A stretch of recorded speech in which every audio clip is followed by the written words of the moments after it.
Apakah dapat terlihat? Sudah terlihat, Pak. Oke, terima kasih. Oke, saya mulai saja ya. Ini adalah briefing untuk praktikum proses manufaktur 2. Nah, ini setelah sekian lama saat pandemi, kita belum pernah mengadakan praktikum sama sekali. Nah, ini kita coba untuk mulai lagi praktikum.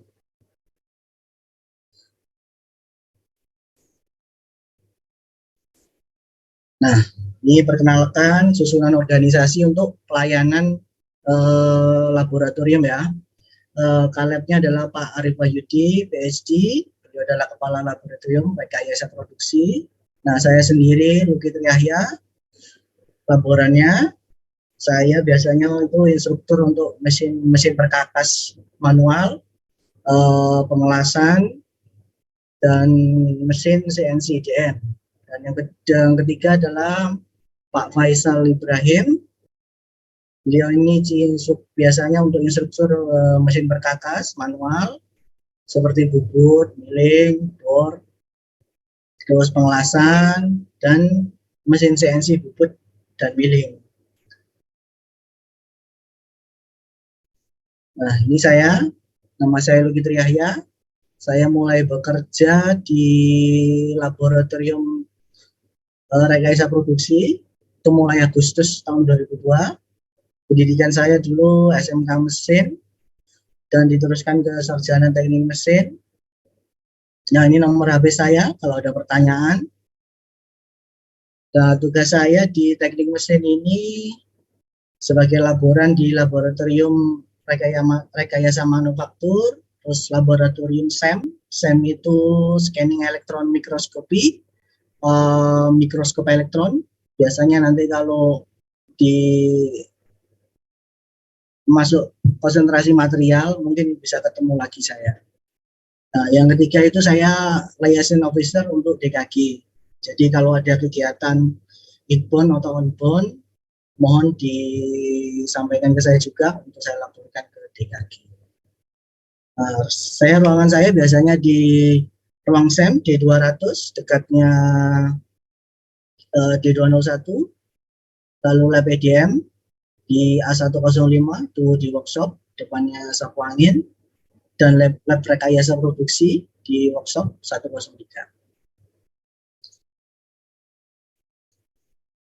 Nah, ini adalah laboratorium rekayasa produksi, itu melayani 2 praktikum. Nah, untuk praktikum mata kuliah Promanu 1 dan mata kuliah Promanu 2. Untuk praktikum Promanu 1, materi yang disampaikan yang dipraktikumkan adalah proses permesinan mesin bubut, proses permesinan mesin milling atau freeze, proses pemesinan gudi itu bor, dan kerja bangku. Nah, sedangkan untuk praktikum Promanu 2 yang akan kita lakukan adalah modulnya itu proses pengelasan listrik, proses pengelasan asetilin. Asetilin itu karbit. Yang ketiga, proses pengelasan spot welding dan proses permesinan CNC EDM.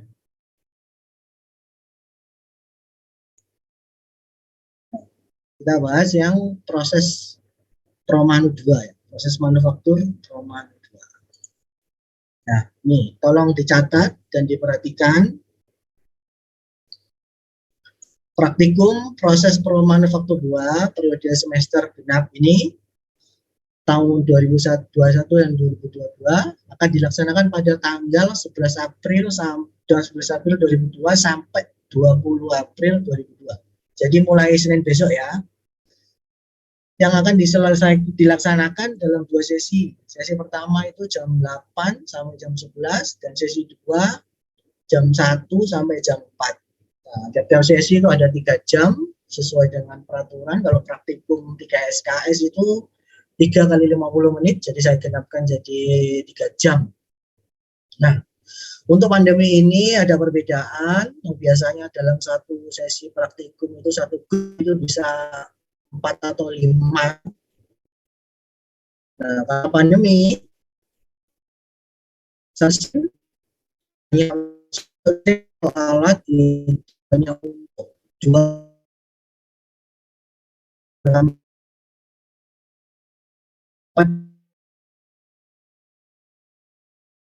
ada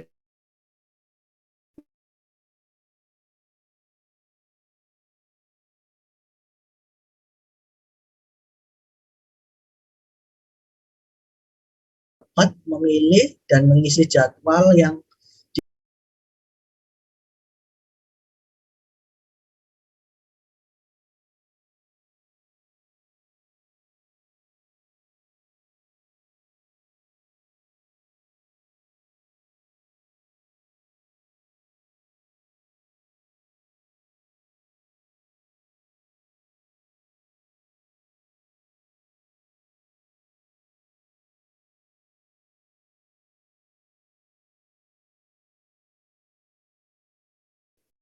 kalau nanti waktu mengisi itu ada pertanyaan, silahkan di WA ke nomor saya di 0822 456 456.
Ini tata tertib untuk praktikum ya.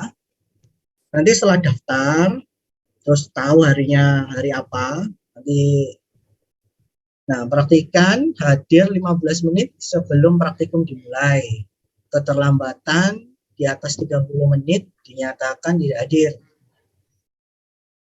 Nanti ada mengisi daftar radio praktikum, nanti saya siapkan. Tidak diperkenankan untuk pindah grup. Ya.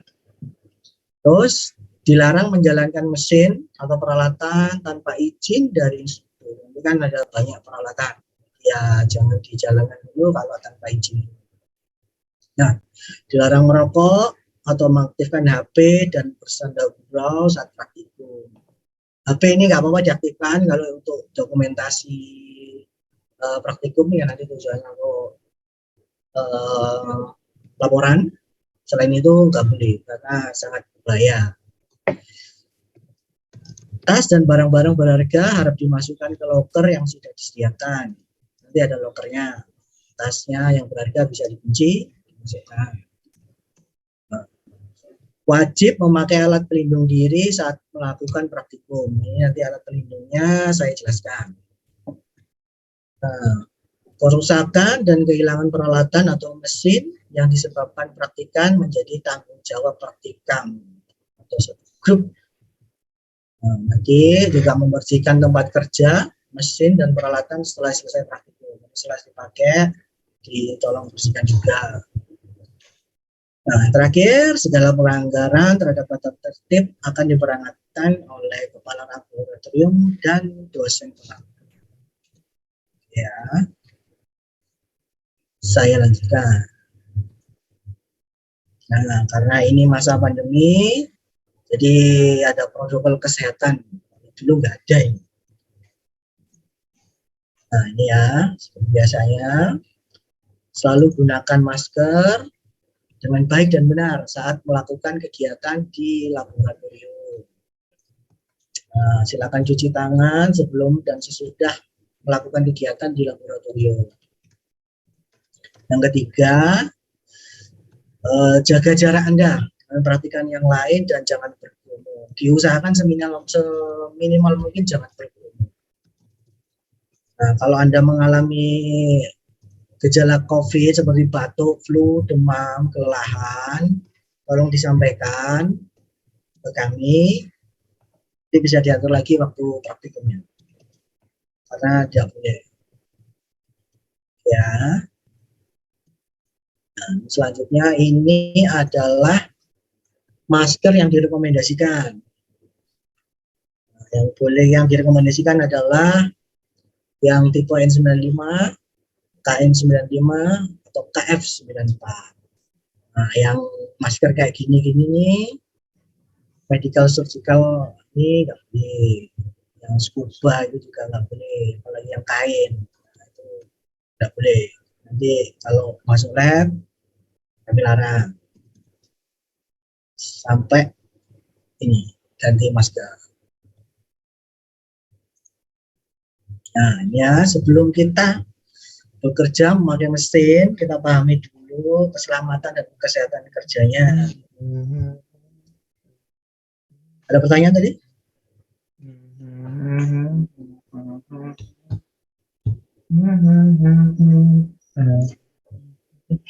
Bisa dilanjutkan, Pak. Ini suaranya siapa nih? Tolong di mute ya. Nah, ini sebelum Anda praktikum, pahami dulu bahaya dan resikonya. Bahaya dan risiko memiliki hubungan yang erat. Bahaya menjadi sumber terjadinya kecelakaan atau insiden baik menyangkut manusia, properti, dan lingkungan. Di sisi lain, risiko menggambarkan besarnya kemungkinan suatu bahaya dapat menimbulkan kecelakaan. Nah, ini sebelum Anda praktikum, pahami dulu prosedurnya. Ini bisa dibaca sendiri ya. Saya lanjutkan aja. Nah, ini K3 untuk las listrik, las titik, dan las asetilin. Yang pertama dulu adalah K3 listrik. Kita pahami dulu. Nanti Anda akan memakai alat-alat ini. Alat-alat ini seperti ini. Ini trafonya, trafo. Nah, ini yang perlu diperhatikan sebelum mengelas adalah sirkulasi mesin dan lingkungan. Dilihat dulu areanya itu apakah aman untuk sirkulasi udaranya. Yang kedua adalah beban kerja. Kalau ini beban Anda nanti kecil, cuma 2 plat doang, jadi nggak masalah. Yang ketiga adalah sumber listrik. Sebelum bekerja dilihat dulu apakah ada kabel-kabel yang sobek. Nah, ini berbahaya, nanti bisa drum nanti. Terus kawat telasnya, apakah keadaannya baik atau enggak. Yang kelima ini yang tidak kalah penting adalah kebersihan lingkungan kerja. Jangan sampai ada barang-barang yang jatuh nanti bisa ke injak atau ke sandung gitu. Nah, ini saya peringatkan juga untuk bahayanya las listrik. Itu tersengat listrik, radiasi sinar las, asap dan gas las, dan panas. Ini bahaya, ada 4 bahaya dari bahaya las listrik. Nah, tegangan listrik, kalau tersengat listrik itu tegangan listrik yang masuk itu kan 3 pas, jadi 380 volt. Tapi tegangan yang di output di alat telas itu sekitar 50 volt bila tidak ada arus, dan tegangan menjadi 20 sampai 30 volt bila arus mengalir dan nyala busur las tertentu. Ini voltnya memang kecil, tapi jangan diremehkan. Tapi kalau selama nggak pegang dengan tangan kosong dan pegang massa dan pegang meja dan pegang holdernya bersamaan, itu ya nggak apa-apa, nggak bakalan tersengat listrik. Nah, yang kedua adalah radiasi sinar las. Ini nanti kalau las listrik itu cahayanya itu sangat silau sekali. Nanti harus pakai kacamata las. Asap dan gas las ini jelas. Nanti kan kita sudah pakai masker, jadi nanti bisa mengurangi panas. Jelas ini dari panas habis pengelasan itu jelas panas. Nanti kalau panas ini jangan sekali-sekali menyentuh benda kerja setelah itu dilas. Meskipun pakai sarung tangan las. Sarung tangan las itu udah tebal, tapi jangan pernah sekali-sekali dipegang. karena itu nanti masih tembus meskipun pakai sarung tangan las yang tebal. Jadi harus pakai tang kalau ngambilnya. Oke, saya lanjutkan. Untuk las titik, bentuknya seperti ini, yang warna kuning ini punya kita. Ini DN25, yang punya kita itu DN16. Nah, ini sama kayak las listrik, sirkulasi yang perlu diperhatikan, jam kerja, sumber listrik, urusan lingkungan, sirkulasi udara, dan bahaya las titik itu sama. Kalau tersengat mungkin tidak, karena pasti jauh posisinya, mungkin dipegang itu artnya itu. Radiasi masih, asap gas juga masih, tapi tidak sebanyak yang las listrik. Kalau panas itu jelas. Nah, tersepit. Tersepit ini dari ini ya, artnya. Oke, saya lanjutkan. Bahayanya itu tersepit. Ini dibaca sendiri ya. Sama ini. Nah, yang ketiga adalah las asetilin. Laboratorium hal yang perlu diperhatikan. Nah, ini kalau nanti pakai asetilin, sama sirkulasi udaranya, beban kerjanya, peralatan lasnya. Kalau asetilin dilihat selang-selangnya, terus blendernya itu mampet atau enggak, dan yang keempat kebersihan lingkungan. Nah, bahaya las asetilin sama dengan listrik. Panas itu jelas, radiasi sinar las. Untuk sinar lasnya tidak sesilau las listrik, tapi cukup menyulitkan kalau dilihat lama-lama. Asap dan gas itu jelas, letupan dan ledakan jelas. Ini karena nanti kita berhubungan dengan gas, jadi ya harus diperhatikan. Nanti saat di lapangan saya tunjukkan. Ini untuk briefing dulu, biar punya gambaran. Ini tidak bisa saya jelaskan. Oh, ini yang baru ini, letupan dan ledakan. Nyala api letup dan letupan yang terjadi pada mulut blender, ujung blender itu dikarenakan ujung blender terlalu panas atau terlalu dekat dengan kawah las. Nyala balik itu adalah nyala api kembali ke dalam blender dan kebakaran gas terjadi dalam blender. Nyala balik itu apinya itu masuk ke dalam blendernya, terus bisa sampai tabungnya itu meledak. Tapi kita sudah pakai regulator anti nyala balik, jadi bisa diminimalisir resiko. Ini perlu saya sampaikan untuk biar tahu resikonya dan bahaya. Nah, ini yang APAR yang wajib dipakai ya. Itu kacamata pelindung, sarung tangan, sepatu pengaman, dan pakaian kerja. Nah, kacamata pelindung dan sarung tangan nanti kami sediakan. Nah, dikarenakan pandemi belum berakhir, maka sementara ini untuk sepatu dan pakaian kerja tidak disediakan oleh laboratorium rekayasa produksi. Kalau dulu itu disediakan, karena pandemi nggak boleh banyak-banyak kita bersentuhan, maka diharapkan mahasiswa bawa sendiri. Nah, mahasiswa diharapkan memakai sepatu yang tidak berbahan kain, karena nanti kita berhubungan dengan las, percikan api. Tolong jangan pakai yang kain, kalau bisa pakai yang kulit, dan lebih bagus lagi pakai yang safety ya, itu lebih bagus lagi. Dan kakinya tertutup seluruhnya, sampai mata kaki itu kalau bagusnya tertutup. Nah, untuk pakaian kerja, mahasiswa diharapkan memakai pakaian berlengan panjang kalau ada. Soalnya nanti biar melindungi dari percikan listrik, percikan api dari lasnya. Dan yang utama itu tidak ketat, biar bebas bergerak.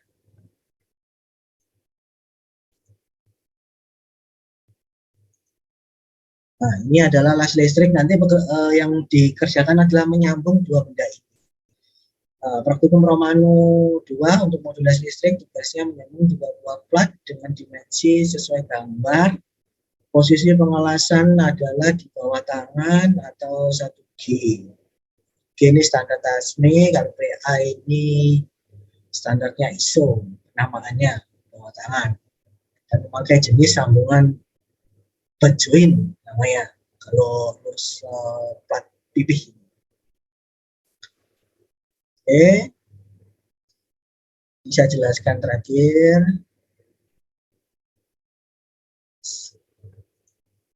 Nah, kalau asetilin, ya, nanti instrumen asetilnya itu adalah tabung, regulator, brander, filler. Nah, alat bantu praktikumnya adalah kacamata las, apron, sarung tangan las, backpack, tang, dan sikat kawat. Tugasnya sama, nyambung, hanya saja platnya berbeda. Karena untuk asetilin itu dikhususkan untuk plat-plat yang lebih kecil dan lebih tipis. Kalau tebel-tebel nggak cocok. Ini nanti saya jelaskan waktu di setelah praktik waktu di lapangan.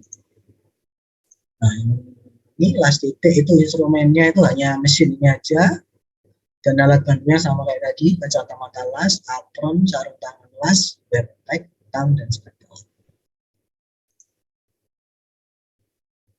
Ini platnya sama yang digunakan dengan yang las asetilin, hanya saja nanti tugasnya berbeda. Tugasnya sedikit berbeda, nyambungnya itu bukan nyambung di tepinya, tapi kayak lap joint. Jadi digabungkan gitu, atas bawah, terus dilakukan pada 3 titik dengan parameter yang beda. Nanti silakan dicatat, diamati, dianalisa perbedaan parameter itu apa pengaruhnya terhadap hasil. Nah, ini setelah praktikum, ya dipastikan alatnya mati ya, nanti saya ajari matikan di kemana, mungkin sekarang masih bingung. Terus bersihkan area pelaksanaannya, terus serahkan semua yang alat yang dipinjam tadi ke petugas latur. Alat yang dipinjamkan itu sarung tangan, apron, sikat, palu, kayak gitu. Nah, tuh nanti setiap praktikum selalu ada tugasnya, itu buat laporan. Ini formatnya silakan di eh, mengikuti dosen pengampu ya, silakan ditanyakan. Nanti pengumpulan laporan juga mengikuti arah dari dosen. Terima kasih. Nah, ini saya ulangi lagi untuk pendaftaran di alamat ini bisa di scan barcode atau di Bitly itu tadi. Kalau ada pertanyaan lebih lanjut bisa di WA saya di nomor yang ada di bawah. Ini udah praktikum awal, briefing yang saya udah sampaikan. Kira-kira ada pertanyaan? Silahkan.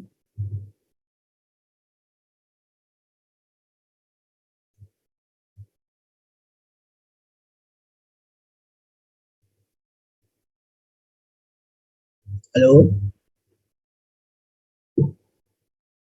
Ya Pak, saya izin bertanya Pak. Ya, silakan. Ya, nama saya Bimo.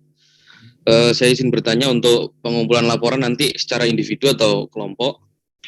Lalu apabila kita berbeda kelas tapi satu grup, kan di situ 2 orang ya. Nanti mengikuti ketentuan dari dosen pengampu berarti bisa berbeda ya antara saya dengan teman saya satu kelompok karena berbeda kelas. Cukup Pak. Terima kasih. Oke. Untuk laporannya itu biasanya individu, tapi ya nanti diserahkan lagi ke dosen pengampunya. Apakah sekarang itu individu atau kelompokan? Itu silakan ditanyakan. Tapi yang untuk sebelum-sebelumnya itu individu bikinnya. Nah, kalau beda kelas untuk satu kelompok itu tidak masalah. Yang penting bisa praktikum karena nanti laporannya kan mungkin individu. Yang terakhir apa tadi? Beda kelompok kan ya? Oh, udah terjawab ya? Sudah terjawab Pak. Oke. Terima kasih Pak. Oke, sama-sama.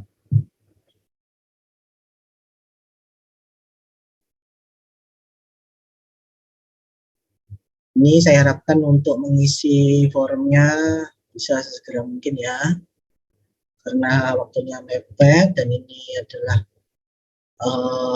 praktikum pertama setelah 2 tahun tidak ada praktikum, hampir 3 tahun tidak ada.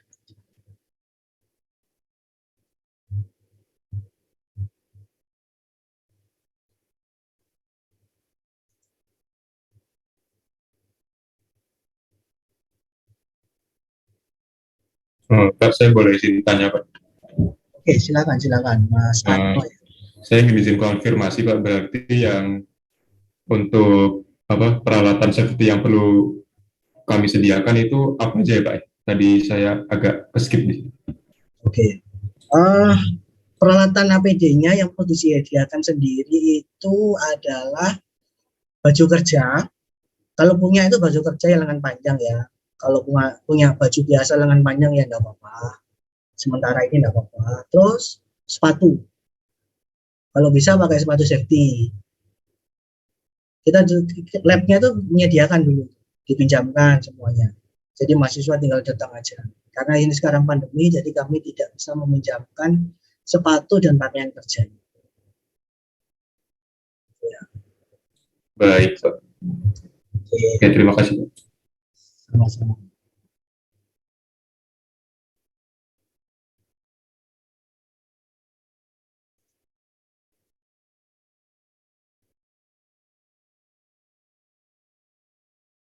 Bagaimana? Apakah ada pertanyaan lagi atau sudah bisa dicukupkan?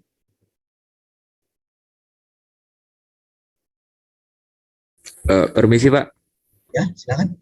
Ya, untuk PowerPoint-nya apa akan di-share ya Pak?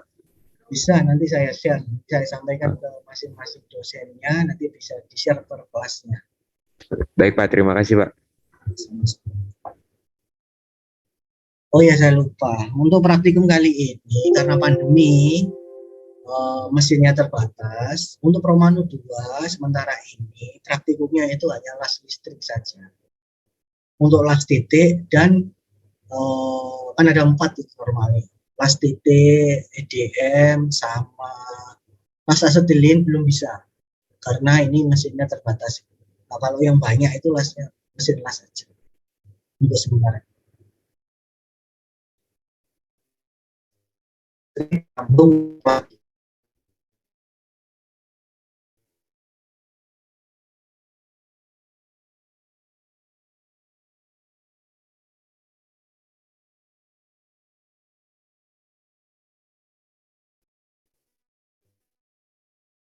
misalnya yang di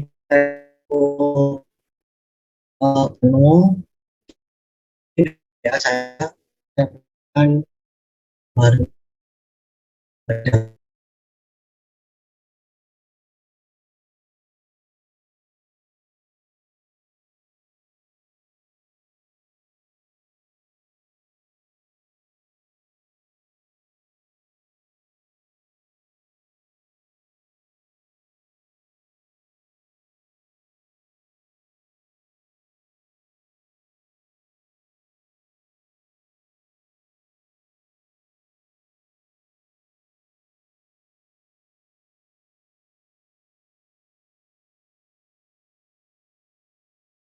nomor saya.